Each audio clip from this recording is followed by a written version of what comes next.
Perkenalkan, nama saya Faerenata Yowe, kelas ekstensi Program Studi Ilmu Pemerintahan Angkatan 2020. Di sini saya akan menjawab soal berikut ini.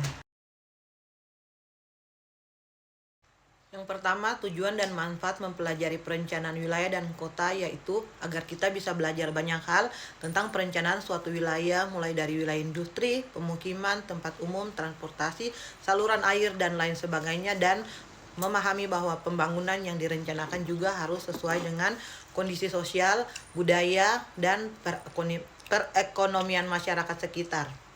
Yang kedua, perencanaan adalah suatu proses dalam manajemen yang melibatkan penetapan tujuan, pengumpulan informasi, analisis informasi, dan pengambilan keputusan mengenai tindakan yang harus diambil untuk mencapai tujuan yang telah ditetapkan.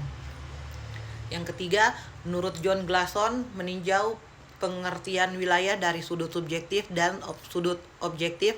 Dari sudut subjektif, wilayah merupakan sarana mencapai tujuan suatu ide atau model yang dapat membantu dalam mempelajari permukaan bumi.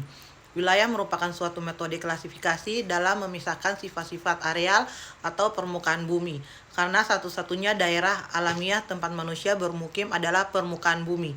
Dengan demikian, wilayah sebagai alat deskripsi untuk tujuan tertentu pula. Adapun dari sudut objektif, wilayah tersendiri sebagai tujuan tersendiri, yaitu suatu kesatuan yang dapat diidentifikasikan dan dipetakan.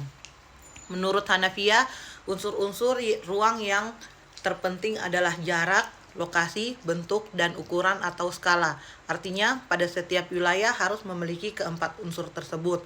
Unsur-unsur tersebut secara bersama-sama membentuk atau menyusun suatu unit ruang yang disebut wilayah yang dapat dibedakan dari wilayah lainnya. Yang keempat, kota memiliki ciri-ciri yang terbagi dalam dua kelompok, yaitu fisik kota dilihat dari fisiknya. Kota dikelompokkan menjadi beberapa, yakni memiliki daerah terbuka yang digunakan sebagai paru-paru kota, memiliki gedung pemerintahan, memiliki gedung perkantoran, memiliki kompleks hunian untuk masyarakat ekonomi rendah, sedang, dan elit. Sesuai Undang-Undang Nomor 22 Tahun 1999, kota memiliki tiga. Yang pertama, kota sebagai pusat pemerintahan, kota sebagai pusat pendidikan, dan yang terakhir, kota sebagai pusat informasi. Dan yang kelima, kota Jayapura dalam perkembangannya sebagai ibu kota provinsi Papua, yaitu peran kota dalam pelayanan, pengembangan kota yang terus meningkat dalam sektor pendidikan, perdagangan dan jasa, perkantoran, pertahanan, dan keamanan. Sehingga kota Jayapura sebagai kota tujuan migran penduduk untuk belajar, bekerja, dan pada akhirnya memilih bertempat tinggal di kota ini. Dengan begitu, warga membutuhkan lahan untuk membangun hunian. Lahan memiliki sifat yang relatif tetap, namun kebutuhan lahan harus terus meningkat.